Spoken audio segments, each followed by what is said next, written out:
Welcome back to the Pickswise NFL Show. Before we jump into week 9, I just want to say to my lovely audience, our lovely audience, if you're watching on YouTube or listening Spotify, however you are taking in this lovely program, don't forget to like, share, and subscribe. And as always, from both of us, on behalf of Pickswise, thank you so much for tuning in. Now, if this is maybe your first time tuning in, my name is Rachael von Oranje. I'm co-hosted by the lovely Coach Jeff Reinebold. Jeff, how are you doing today? I'm doing excellent. Hey, you look good in orange, girl. Yeah, you like that? Can Oranje. You read it? Yeah, you go. Yeah. I love the Dutch soccer team, and it just so happens to also be my last name. So you know how we do. Jeff, today's a great day.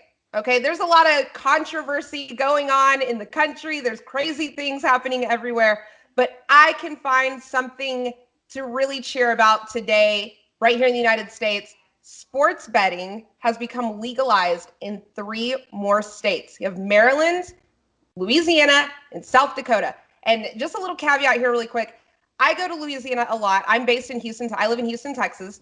And I like to go gambling in Louisiana, as most Texans do, go over to the Golden Nugget or whatever and have some fun for a weekend. And I've always thought it was insane that you can gamble in Louisiana. You can walk down the street in New Orleans with a hurricane in your hand. You can gamble everything, but I could never go to a sports book. In fact, I couldn't even set my fantasy football lineups on my phone because, it shows the applications your location. And if you're in a location where fantasy football isn't legal, it wouldn't let you do it. I always thought it was crazy. Like, how amazing is it that finally you can bet in Louisiana? Well, there's absolutely no controversy when it comes to sports betting. Every state, I really believe, very soon every state will have sports betting. I think it's great for the industry. It's great for the value of every franchise. If you think about it, from the owner standpoints, Rachael, when legalized betting is across the country, 50 states, the values of these franchises goes out the roof. And that's baseball, that's basketball, that's football, that's every sport. And I think it's time has come, and certainly, like I said, it's no controversial item anymore. I mean, let's do it. Let's all jump in, all 50 states, and legalize sports gambling. Yeah, it's about dang time, if you ask me. So by the end of 2021, sports betting will be available in half the country, and that is good news for everyone. So now before we start talking about week 9 of the NFL season, let's talk about week 8. The Pittsburgh Steelers, okay, they got it done in Baltimore, and we predicted that on the show, so we should pat ourselves on the back for that. We called that game. They're 7-0 now on the season, and they're also 7-0 against the spread. Now, if you remember back to our last episode, we had Yanni, the Greek gambler, on, and he mentioned really great little tidbit there. I hope some people maybe went and slid some bets in on this one. But the Steelers were a great value, and he was on the show last week. They were 10-1 odds to win the Super Bowl. That means a $100 bet would win you $1,000 if they won. Well, after they beat the Ravens, guess what happened to those odds, Jeff? Vegas is a believer now in the Steelers. A $100 bet will now only win you $550. So they hedged that a little bit. They're protecting themselves because the Steelers look like the real deal. Jeff, what impressed you about that win? Well, I think just the fact that that they were able to hold off the rally in the second half. Ben didn't play particularly well in the second half. Played really well in the first half. Obviously, that's a very good football team in Tennessee. Very physical defense. But here's a little statistic that I uncovered today, Rachael. It's really phenomenal. No team that has lost to the Steelers has won the next week. Nobody this year. Every team they have beaten has lost the next week. And I think that might just be because the Steelers are so physical. When you play the Steelers, you're going to get punched in the mouth, and you're going to get punched in the mouth a lot. And it's amazing that's a unique effect. I don't know if I've ever heard of a team that could say that at this point in the season. That is really bizarre. And, maybe it's some sort of voodoo curse, that maybe the Steelers are doing to their opponents. But when you said that, I went and looked at what their schedule has been, and it's not that hard to fathom. It's a bizarre stat regardless, But look, they played the Giants. They played the Broncos. That was the game where I think they lost their quarterback. The Texans, garbage, right? The Eagles, they're going to win their division with like 6 wins and a tie. The Browns, who knows what the heck they are. And then the Titans are the one that they just played, and well, then they went on a bye after that. So yeah, they didn't win. So yeah, that's crazy. I'm glad. I like it whenever you uncover little tidbits like that. I don't believe in Lamar Jackson, and when he plays in really big games and against tough defenses or he has to play from behind, he doesn't win. So that's that. But let's give a shout out really quick. I mentioned the Broncos a minute ago. Drew Lock, great comeback win for the Denver Broncos. So you ready to move on to week 9? Let's get on to week 9. But before we go to week 9, I got to tell you did a great job last week. Again, really, really, really did a great job. And it's a blast doing this with you. And if I'm going to lose, I want to lose to you because you did an awesome job last week. Thank you. Let's talk about that really quick. Actually, I have it here in my notes. Let's just go ahead and pat ourselves on the back, right? We got to remind the people of greatness, okay? I went 4 out of 5 against the spread. In fact, I was 6 out of 8 with all my picks in total last week. Jeff, you were profitable, baby. Profitable. You were 3 out of 5 against the spread. And Yanni, I see why he's a professional, okay? Like that dude has made a living out of this for a reason. He was 4 out of 5. His lock was the over in the Chargers Broncos game. It was set at 44.5 points. And that absolutely delivered. I was a little skeptical on that one, but the man knows what he's talking about because it was 60 points in total in that game. So, all right. Now, you ready to do this? Week 9? Let's go. Let's do it. All right, Jeff. The first game that we are going to talk about today is an early Sunday game, 1 p.m. Eastern time, where the 6-1 Seahawks, they're going to fly east to take on the 6-2 Bills. Now, the Seahawks, they're favored by a field goal, and the point total has been set at 55 points. Look, the Seahawks, they got it done. It was a huge divisional win against the 49ers. Russ spreading the ball around. Even, we all know DK Metcalf right now is looking like the best wide receiver in the league. It's insane how many people got it wrong on him whenever they drafted him. But yeah, he's spreading the ball around because he even gave a touchdown pass to rookie DJ Dallas. He got a touchdown. But yeah, DK Metcalf, 2 touchdowns, 161 yards. And I know the 49ers defense is banged up or whatever, but like they're not scrubs. Like the Seahawks are incredible. The Bills, on the other hand, I'm not quite as impressed with them this year, although they are 6-2. They're on a 2-game winning streak. There were very tight, close wins against the Patriots and Jets. The Bills, they started off very, very hot this season, but they just haven't been that convincing lately. The important thing for their fans, though, right? It's not college football. It doesn't matter how you win; just matters that you win. And they're winning. They're playing winning football. So if Josh Allen wants to get back into the MVP talks and join Russell Wilson up there this season, I get a sense that he really needs to pull off a huge game this weekend. Jeff, who do you think wins the game, Seahawks or Bills? Well, it's interesting you talk about Josh Allen, and he's going to be a key for them going into the playoffs. I think that's going to be the team. I predicted this before the season started that the Bills would win the AFC East. It looks like that's going to be the case. I don't know if Miami has enough firepower down the stretch, and certainly the Bills need this game very much to put a stranglehold on that division. A couple things concern me about the Bills, Rachel. Number one, injuries. Right now, John Brown, Matt Milano, and Josh Norman are not practicing. They've all got hamstrings, unsure of whether they're going to play in the game. They got Cody Ford back yet, yes, but again, they're a defense that was last year one of the premier defenses in the league, and they've got a soft middle now. You can run the ball on this football team, and if Josh Norman isn't 100%, Tre'Davious White can only cover one wide receiver at a time. So I think this is a situation where the Seahawks have a chance to come in and get the Bills. I really do. The thing that would concern me about the Seahawks and is that defense of theirs is spotty at best. They played better last week when they traded for Dunlap, the defensive end from Cincinnati. He should be through his COVID protocols and ready to play this week. If he is, that's a huge upgrade on their pass rush, which has been the problem with the Seahawks all year. Factor in the weather in Buffalo at this time of year. When you look at what Josh Allen did last year, he missed an awful lot of open receivers at the second half of the season when the wind in Buffalo becomes such a factor on long passes. I think that will affect him, frankly, more than it will affect Russell Wilson. So I'm going to give the Seahawks the advantage in this one. I think the spread is right. I had the spread at 2.5 this morning early. I would bet the Seahawks on this. I don't particularly like a 55-point over in a game like this, so I would take the under when you look at the over under. Yeah, the point total is pretty high. So you're taking the Seahawks to cover the 3 points that they're favored? Yeah, I believe the Seahawks are going to win by, if it was 2.5, I was going to jump on it right now because that's a field goal. Now you're talking about they're going to beat them by more than a field goal. I still think the Seahawks will do that. The Bills have won 2 straight, but they haven't been dominating wins. They haven't been signature wins. Right. And I think for both of these teams, this is a big, big game. Obviously, for the Seahawks, they want to stretch out their lead in the West, and for the Bills, want to do the same in the East.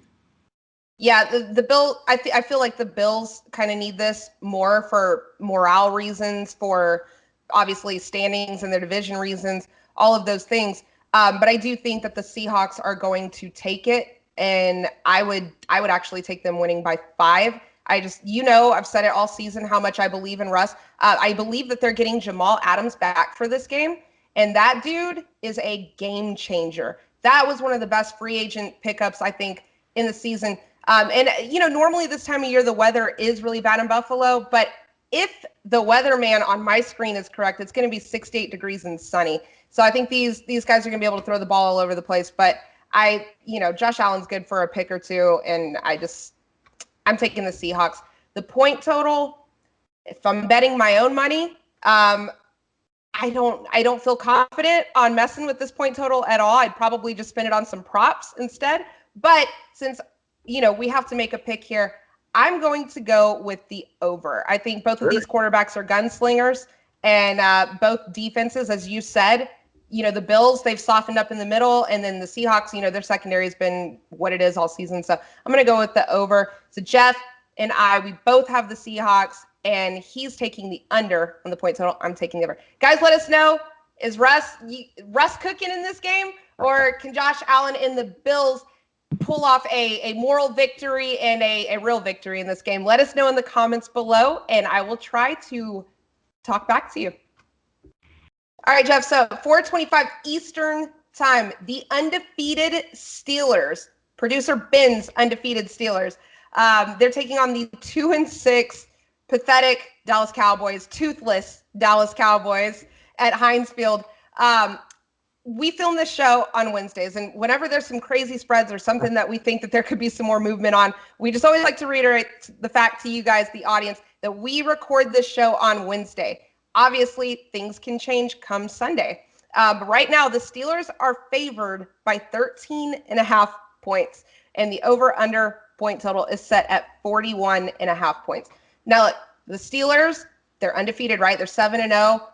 They got 7 wins with that impressive 28-24 win over the Ravens, which we called it.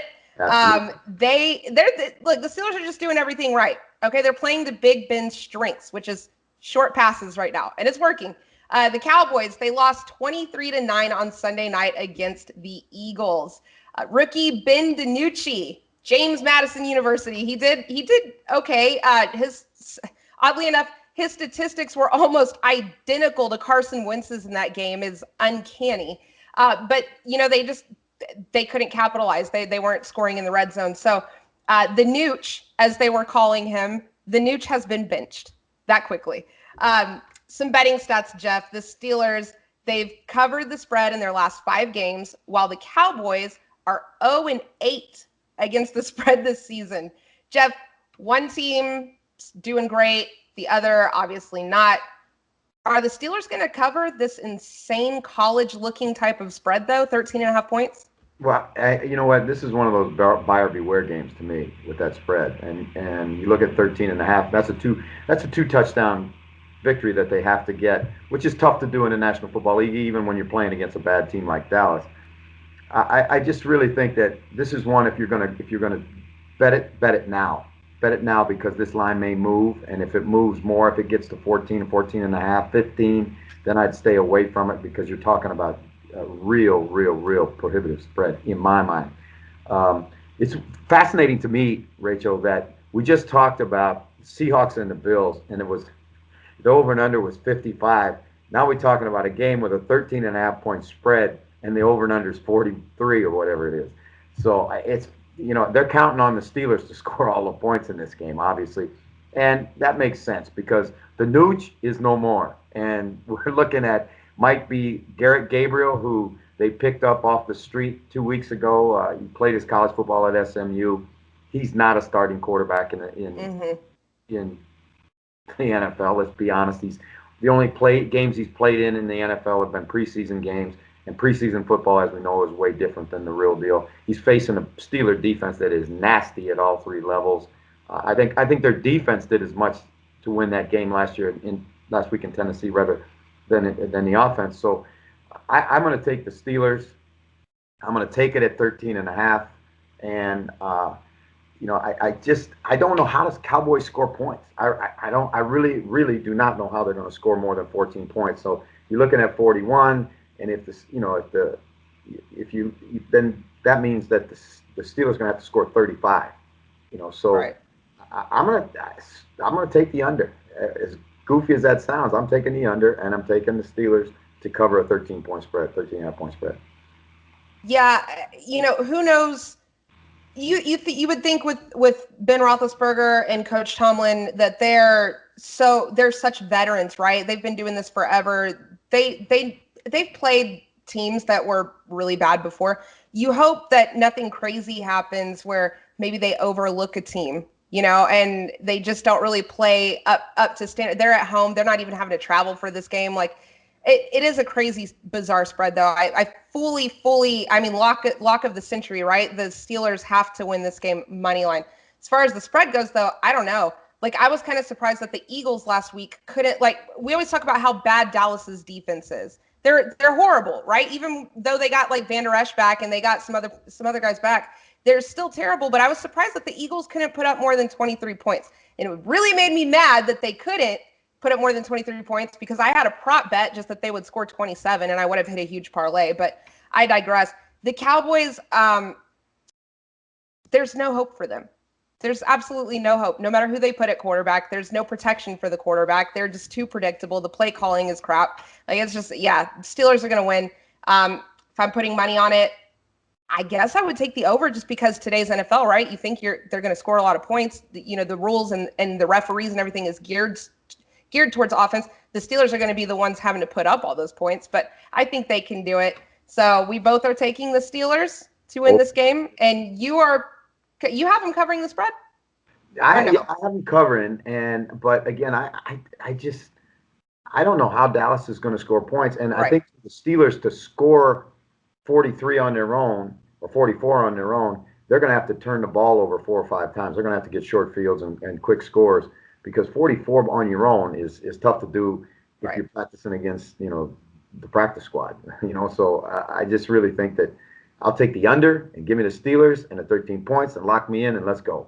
All right. I got I'm right there with you on the Steelers spread. I'm going to take the over, though. I'm going to live on the wild side, Jeff. Right. We'll see what happens. Hey, girl. We'll see what happens. Maybe Kellen Moore can get in there and quarterback for the Cowboys, honestly, he'd probably be their best option right now. But yeah, guys, let us know in the comments below. You got the Steelers. Are they covering this massive spread?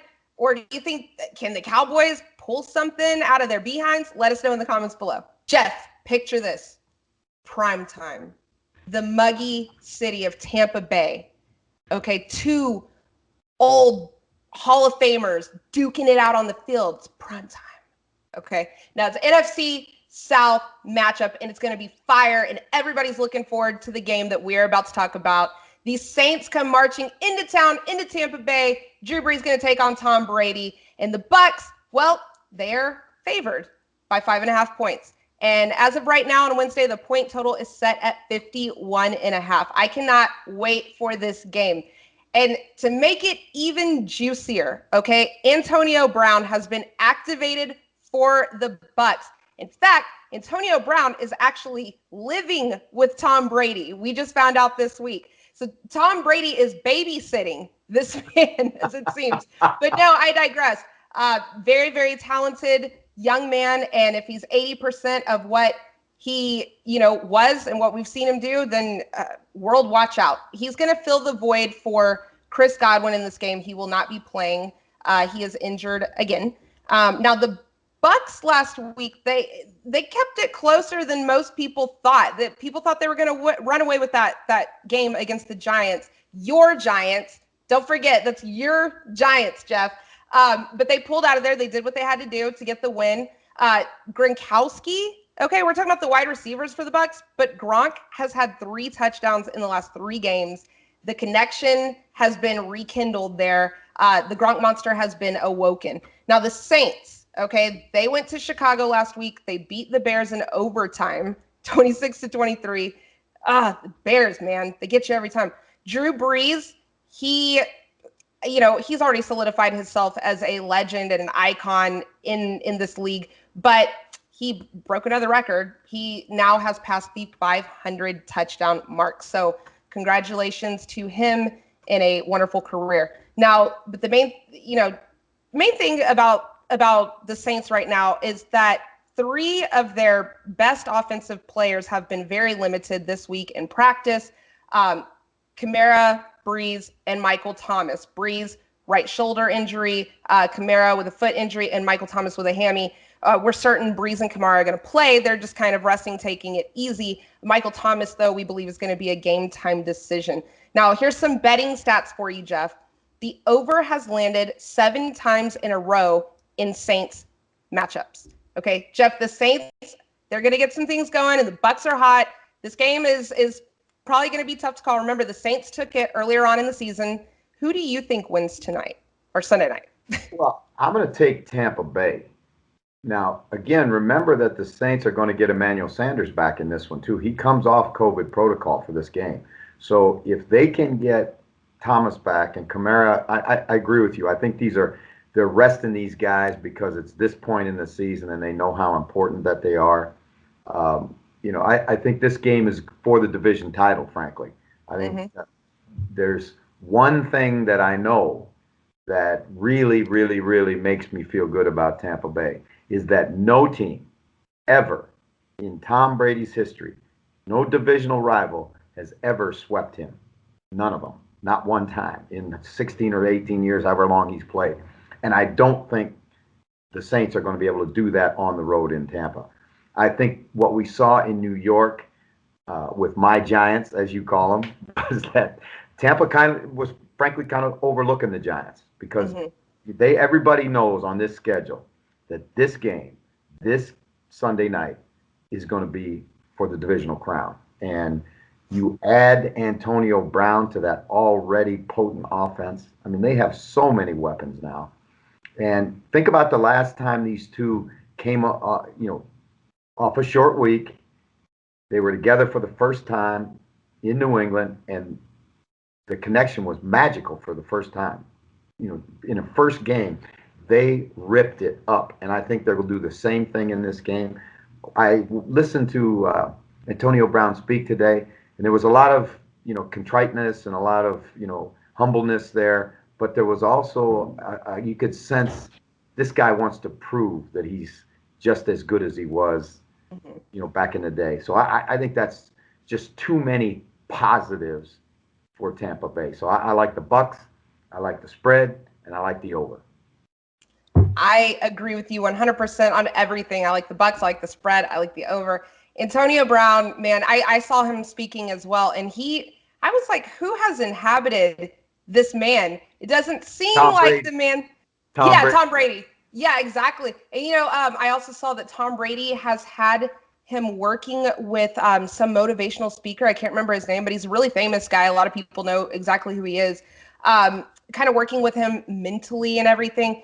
And, Tom Brady and Antonio Brown, I always say, I never want to bet against an angry Tom Brady. And I think ever since that embarrassing loss that he had a couple weeks ago, I have kind of envisioned him or pictured him in my head as being just angry for the rest of the season. because it didn't look good. And every time he loses, people think that his career is over. He's definitely going to bring his feelings into this game against the Saints. And him and Antonio Brown, both two guys that had low expectations whenever they entered the league, right? They're both, I think, 6th-round draft picks. Both came, just there wasn't a whole lot written about them whenever they first came into the league. And they've done great things. And I think that they're going to rekindle that. And, man, cheers to the Buccaneers, man. They're not playing around this season. They just keep adding on and adding on and adding on. And they're so proactive about it. And they have the goal is in mind. And watching Drew Brees this season has been kind of painful, watching him kind of throw the ball down the field. It just doesn't really seem to have that oomph. And now you're telling me that his shoulder is even more aggravated than normal. So yeah, definitely riding with the Bucs. So Jeff and I both, we love the spread. We love the Bucs, and we love the over on the point total. Guys, let us know what you think. Drew Brees, Tom Brady, bunch of goats on the field that night. Who's going to take it? Let us know in the comments below.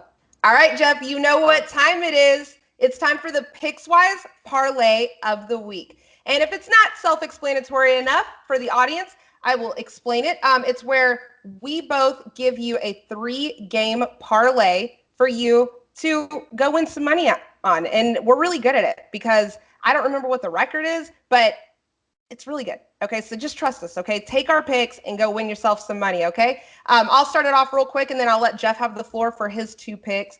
I'm just going to roll easily with the Seahawks, okay? -3. Seahawks over the Bills, -3.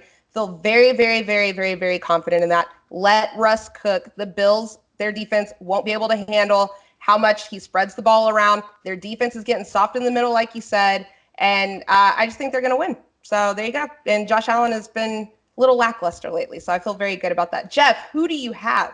I like your hometown Houston Texans, and I'm going to tell you why. They're going to Jacksonville, and Jacksonville is going to play a rookie quarterback. And I haven't even heard of the kid named Luton. I don't even know who he is. Jacksonville's in tatters. You got to remember, Houston still has some good football players. And as long as Deshaun Watson's at the controls, they can beat anybody on their schedule. The other thing I think is important to understand is this week at the trading deadline, they talked about trading Fuller. And it got out that they were considering trading Fuller to the Packers. They couldn't agree on what compensation they could get back. So Fuller came back to the Texans.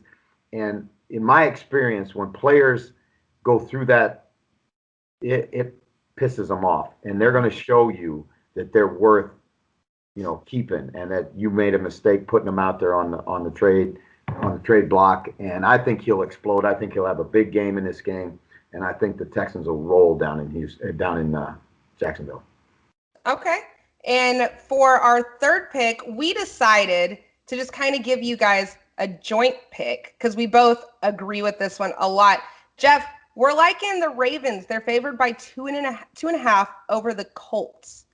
What made you so confident about that pick? Well, I think there's a couple factors. Number one, Phillip Rivers cannot move, and you're talking about going against a team that blitzes more than anybody in the NFL, and they're coming off a loss. This is a huge game for them.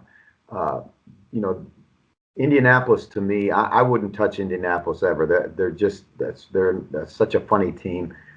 I get a great sense from Baltimore that they'll come to play in this game, and I think that Rivers will throw more than one interception in the game.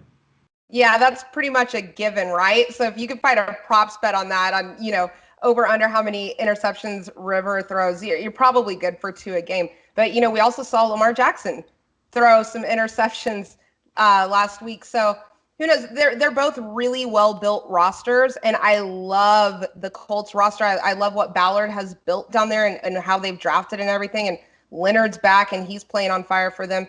It's a good roster, but, you can have a beautiful shell of a car, right, and great rims and wheels on it, and, I don't know anything about cars, but you get my point here. But if the driver driving the car sucks, then it ain't worth a damn. So, and that's kind of how I feel about the Colts right now. So, we like our joint pick of the Ravens by 2.5. This game is going to mean a little bit more to Lamar Jackson. It's going to be a get-right game for them, and they're going to get it done. So, in summary, our Pickswise Parlay of the Week, it's Underdog time, Jeff. We don't give them the Underdogs of the Week. This is the section where we choose the dog, the underdog, as it's known in the betting community, And we like to give you guys the best value of the week. It's a team that we think is going to beat the odds, beat the Vegas odds, okay? Jeff, your underdog won last week, by the way, but barely. The Patriots scraped by half a point, okay? And my underdog Lions, they didn't get it done. Man, they were terrible. But look, for the most part, we're pretty dang good in this section, okay? Jeff is 6-2 with his underdogs. I'm 5-3. Okay. I'll go ahead and start with my pick and then let Jeff finish the floor. I'm going to take the Bears. Right now, I'm showing that they are 6-point dogs to the Tennessee Titans. And normally, you guys know that I hate talking about the Bears or any bet, any money that involves the Bears because I'm terrible with them. But I feel really confident in this, okay? Because look, they're playing the Tennessee Titans, who defensively have just fallen off the planet, okay? And they just cut Vic Beasley, okay? Mike Vrabel's trying to make a point. He's a defensive-minded guy, and he's making a point. Like, you guys need to get it together, and especially to another man named Jadeveon Clowney, who has not produced like he should. And there are people starting to question, well, they have been questioning for a long time, question Vic Beasley's work ethic and how much does he really want to play the game of football. And there have been people for years that have spoke the same way about Jadeveon Clowney. For those reasons, because it is such a poorly performing defense, I don't think that the Bears win this game, but I do think that they can cover 6 points. So that is my underdog of the week. Jeff, who do you got? Just a little side note for you, Rachel. There was an injury at practice today involving Mitch? a quarterback with the Chicago Bears. But let me just say it was Mitch Trubisky, not Nick Foles. So Yeah, they're good. Hey, you know what? My dog, and really, we give if you take anything from this show, you better take the dogs that we give you because Yes. we're making you money every week.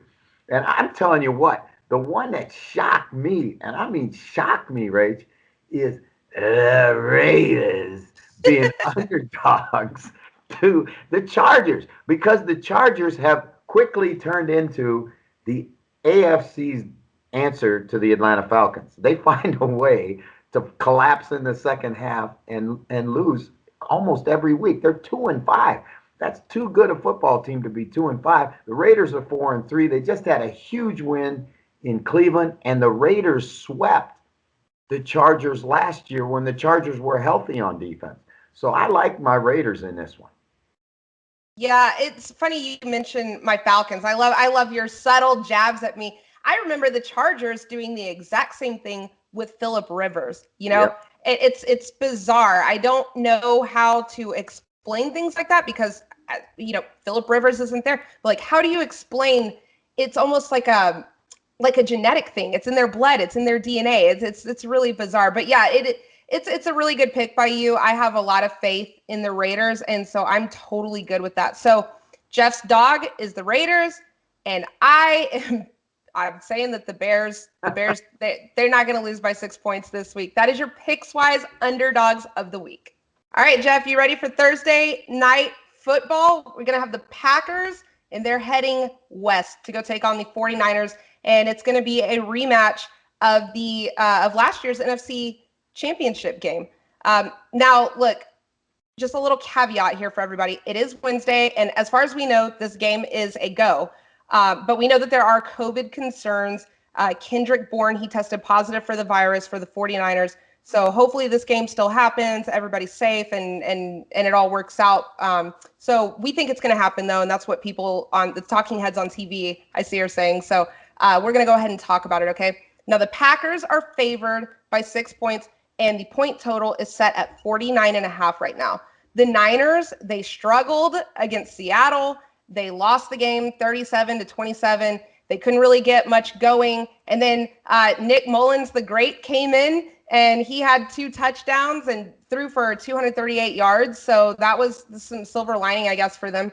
But yeah, they lost Jimmy G. And so him and George Kittle are both placed on the injured reserve. And that basically leaves the 49ers absolutely gutted. Okay, none of the offensive starters that played in the last time these two teams saw each other in last year's NFC Championship game, none of them, no offensive starters will be playing in this game. Okay, so they've been ravished.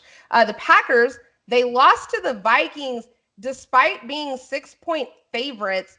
And Dalvin Cook just ran all over them. It was insane. I had him on fantasy football. He got me like 40-something points. It was fantastic. He had 4 touchdowns. I don't even know. Like, did they not know that Dalvin Cook is really good? And what they think? Kirk Cousins was going to chop him up? I don't know, but it's insane. Jeff, can the Pack get back on track? Can the Pack get back on track? Or can the Niners, Nick Mullins somehow pull off a defeat against Aaron Rodgers? Well, first of all, here's a news flash that the San Francisco 49ers, as beat up as they are, don't have anybody even close to as good as Dalvin Cook is. And that's good, first of all, for the Packers, because they ain't going to have to try and tackle him. Because when their defensive backs tried to tackle Dalvin Cook, it looked like he was playing against grade school kids. I think that this is really too much to ask for a 49er team that has lost player after player after player. You mentioned the tremendous stat that no offensive player who started the championship game last year is going to start this game. And, you start going through that list of guys that is either out or traded, and it's an impressive bunch of football players. Now your heart and soul in Kittle is on the sidelines. I think it's way, way, way too much to ask of Nick Mullins to go in there and score more than 14 or 18 points in this game. Again, you talk all the time, and I think this is really well taken, that you don't like to bet against angry quarterbacks. Well, Aaron Rodgers is one of the most prideful guys in the National Football League, and he was embarrassed by the performance last week at home against the Vikings. And I understand they've got running back issues. They don't know if Aaron Jones is going to play. They may have to play a receiver at running back. I don't care. I think the Packers will bounce back in this. I think San Francisco's too beat up, and Green Bay has too much to play for. And I'm going to take Green Bay. Yeah, Aaron Rodgers has had some very ugly games this season, or some embarrassing losses. It's bizarre and it's weird, and you wonder what the heck is going on with that front office, and that they didn't address helping him, I guess, a little bit more in the offseason. But definitely not betting against Aaron Rodgers either. He's going to win this game. But let me tell you, okay, Nick Mullins is, I got to say, I think he's one of the best 5 backup quarterbacks in this league. And granted, it's been a small sample size over the past 2 years, but I've seen that dude come in and he can capitalize in the red zone. And, it's a guy, it's a name that a lot of people just don't know, but Shanahan knows how to get the best out of people, and he definitely gets the best out of Nick Mullins. I think that this game is closer than Vegas wants you to think. I actually think that the Niners at home could cover, but I'm not taking them to win. So are you taking the Packers with the spread, though? Well, again, I'm going to take the Packers on the money line. I'm not going to take the Packers on the spread. I think that I agree with you. I really agree with you on that one. And you're right about Nick Mullins. I mean, let's give Nick Mullins some love here, because when Nick Mullins is a little bit like Nick Foles. When they get hot, yeah. Streak shooters, when they get hot, they can light you up. And, but they can also throw untimely interceptions. And I just don't know if they've got enough around him. And, great point, too, Rachel, about the Packers front office, because they had a chance to bring Fuller from the Texans. The Texans put him out there, and they couldn't agree on compensation. Bottom line is, you want to win a Super Bowl, you've got to be what Tampa Bay's doing and what Seattle's doing, all these teams, Kansas City's doing. You've got to keep loading the wagon, because you lose one player in the next 6 weeks, and it could all fall to pieces on you. Yeah, absolutely. There's definitely a difference between the teams that you and I are expecting to win a championship this year, and then the teams like Green Bay that just seem to kind of, winning a Super Bowl, no rush. That's kind of the vibes that I get from them. No rush. We're good. You're still going to, show up and buy our jerseys and make us a lot of money. We're okay. But I digress. So we're both taking the Packers money line. We think that it's very possible that the Niners could cover the spread. And really quick before we go on this game right here, the point total. How do you feel about 49.5? You like it or no? I think it's too high. I really do think it's too high. So, I would take the under. And I think, Yanni made a good point last week when he was with us as a guest that it started to top out now that it was over early in the season. And now you start to see the under come back into play. And I think it's more, I agree with his point there. And I'm going to take the under in this one. Okay, I'm going to go against you right there. So we'll have something to talk about next week whenever we find out what the results were. But I'm going with the over. If my memory proves right, and my memory is very bad, but if my memory proves right, I think the first game we ever saw Nick Mullins playing last year was against the Packers, and I think he threw for like 3 touchdowns. I think both defenses have been up and down. I feel very confident in the over on this one, so I can't wait to talk about that next week with you, Jeff. Guys, let us know in the comments below. Do you think that the point total's too high, too low? What's your money on? Nick Mullins or Aaron Rodgers? Never thought I'd ask that question in my life. All right, Jeff. Now let's get into Monday Night Football really quick. 2 just struggle buses in the AFC East. The Jets are going to host the Patriots. Now the Patriots are favored by 7 points here, and the point total as of Wednesday is 42.5 points. The Patriots, they look to get back on track and force overtime in their game against the Bills, but Cam Newton fumbles in the last 30 seconds and poof, it all goes away. The Jets, they were 20-point underdogs, and just that, the Chiefs smoked them 35-9. Now, Jeff, the Patriots are 2-5. Cam Newton has only 3 passing touchdowns all season. This could be a get-right game for them, but, I mean, who knows? Who knows who the Patriots are right now? I don't even think Bill Belichick knows who the Patriots are right now. I'm watching him in a press conference earlier, and he's just a different person. It's amazing what being humbled can do to a man of his stature. But do you think that Cam Newton wins this game for the Patriots, or do the Jets do something? What do you see? What do you think? I think the Jets will do something, but I think it'll be the same thing they've done for 7 other weeks this season, and that's lose the game. But you know what, Rachel? This is really an interesting game to me. As bad a football as it may be, there are a couple things that are just about ready to happen, I think. If Cam doesn't perform this week, if he doesn't play well this week, why in the world would you not go to Jarrett Stidham and at least see over the last 6 or 7 games of the season, whatever they have to play, what you've got in that kid? Because if you look at it, Cam's not a long-term solution at quarterback. If Stidham isn't, and we know Hoyer's not, now you're looking at having to draft a quarterback. So I think that they're at a tipping point right now. If they win this game, it's not totally out of the question that they can climb back into the playoff picture because their schedule was front-loaded with tough teams. Mm-hmm. So I think the Patriots will win this. I think the Patriots will win it by about 10 points. I think one of the things that you saw last week was the Patriots held a very good Buffalo Bills offense. They made them work for everything in that game. And I think they'll do the same thing with against the Jets offense. It's not very good. So I think the Patriots will win this game. I think they'll win by 8 or 10 points, and they'll cover. Yeah, I think the Patriots are going to win this game, and I agree with you. I think they're definitely going to cover. They have to cover.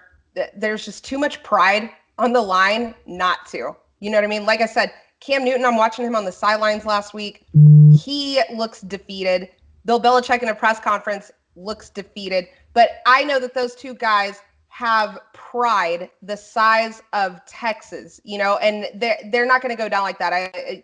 Bill Belichick mentality, right? Like on to Cincinnati, like they're going to leave that in the past, and I think they're going to bounce back. And pride is on the line here. But they have to get another quarterback. Okay, they have to, and I really feel confident that Bill Belichick is going to push that this offseason for sure, because you just can't look at what you're getting from Cam Newton.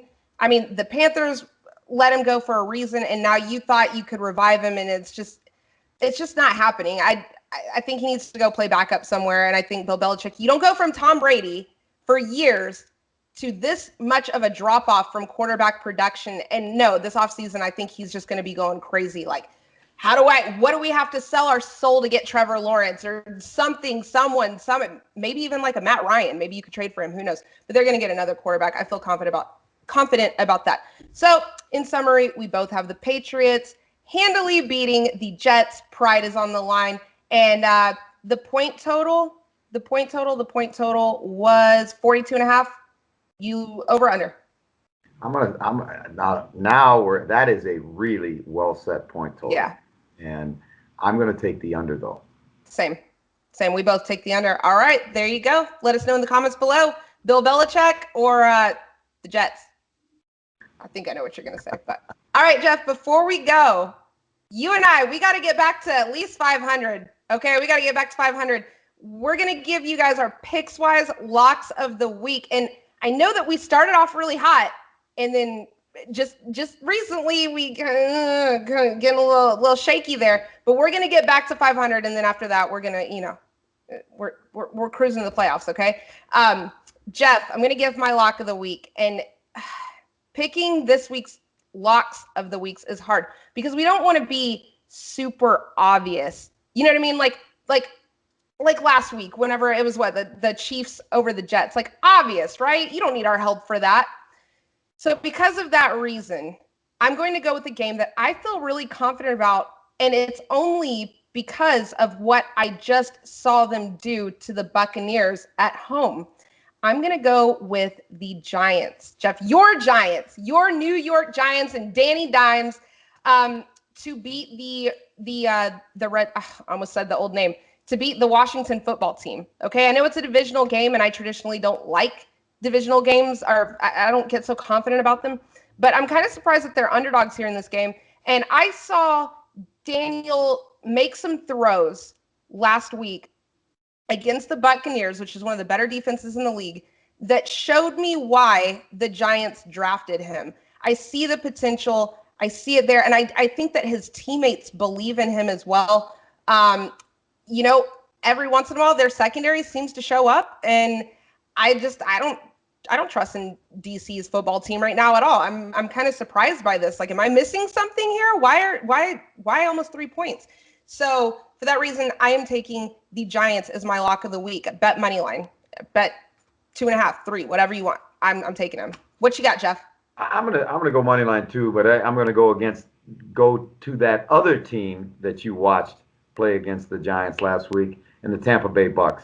And when I saw that statistic today, that Tom Brady has never, not once, not by anybody, been swept in a season, in divisional sweep in a season once in his career, I got to say, hey, it ain't going to be the Saints. It ain't going to be the Saints on the road. It ain't going to be the Saints that are beat up. It ain't going to be the Saints that have a defense that doesn't show up some of the time. So I certainly love the Bucs money line. They're my lock of the week.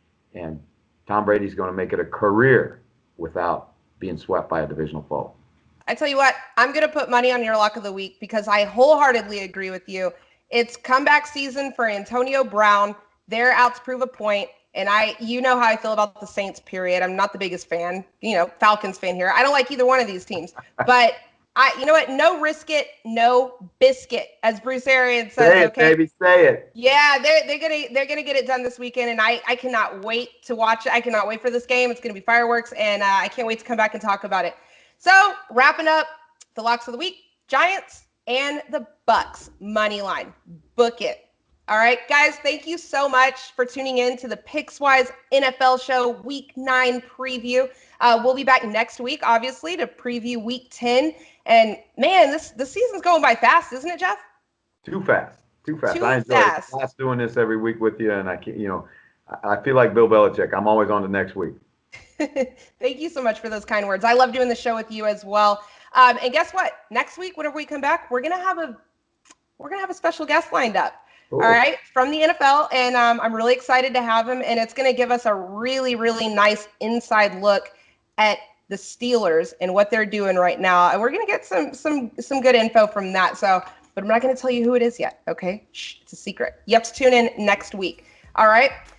So, anyways, thank you so much for your time, guys. Watching audience on Spotify and YouTube, please don't forget, like, share, subscribe, all that good stuff. Thank you so much for tuning in. Best of luck with your bets, and remember, Gamble responsibly. Spend it well.